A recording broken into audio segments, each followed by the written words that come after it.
Lock the door, blow out the light. The hungry Oni haunts the night. Hide and tremble, little one. The Oni wants to have some fun. Hear it scratching on the door. See its shadow cross the floor. The sun won't rise for quite a while. Till then, beware the Oni's smile. What I just read is a children's nursery rhyme in the Forgotten Realms about the Oni, a creature from Japanese folklore which D&D said, "Nah, check this out," and turned into an ogre mage. Then a Night Lord, but with less skin capes. So why do I bring this up? Well, the interesting thing about the Oni isn't that it eats babies or that it's CR7, though get you a man who can do both. The reason I bring it up is that it's a sleeper hit in a niche with lots of other competition. The imposter among us. Think about it.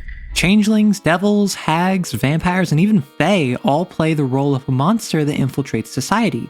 They are stranger danger incarnate. Their name is Yoshikage Kira and they are 33 years old. But who would expect an Oni?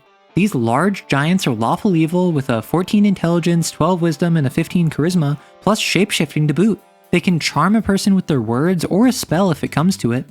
Then, if they're caught, they cast darkness, invisibility, or gaseous form to make a quick escape. Not to mention a fly speed. All that's to say they can infiltrate society, gain the trust of others, and slip away if needed. And their combat stats are no joke. 110 hit points and regenning 10 per turn means it won't go down easy if the party's attention is split, which should happen every time it fights. And even if it's fighting more than one character, Cone of Cold ensures it can deal massive damage to multiple targets.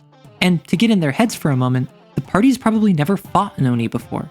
They have no reason to suspect it can't cast Cone of Cold a second time. But don't sleep on sleep. Sure, the party won't be threatened by it at full health, but an Oni wouldn't cast it on prey at full health. An Oni would strike from invisibility to gain advantage on its attack rolls, ideally surprising the party. Next turn it would hide, probably inside darkness, which it can cast at will. From the darkness, it would blindly cast Cone of Cold, trusting the party is in its general area of effect, while within the darkness it would go invisible, dropping the darkness because of concentration and seemingly having disappeared. And then it would either strike from invisibility again, cast sleep, or otherwise fly away based on the party's health. Basically, an Oni is just an ambush predator, striking from the darkness when its prey is alone and distracted. With its regeneration, it'll heal over the course of a few minutes, so it'll flee anything resembling a fair fight just to attack again once it's stronger. Wow, an Oni really is just a Night Lord. And something of note, while it's implied the Oni has a first level sleep, I don't see why it can't be 3rd or 4th level. The Oni is CR7 and has access to Cone of Cold. I think it deserves a buff to a 1st level spell. Even a 3rd level sleep rolls 98 dice, which, after the turn order I just described, could probably knock out a barbarian at that point. That means the Oni could cast darkness on the unconscious character, pick them up, and just hoof it.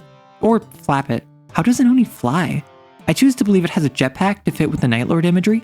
Next time you want a monster in the shadows or a sycophant creeping into society, consider an Oni. Devils are cliche and hags are overdone, but a giant that can turn invisible at will? Now that's an interesting threat. Have fun!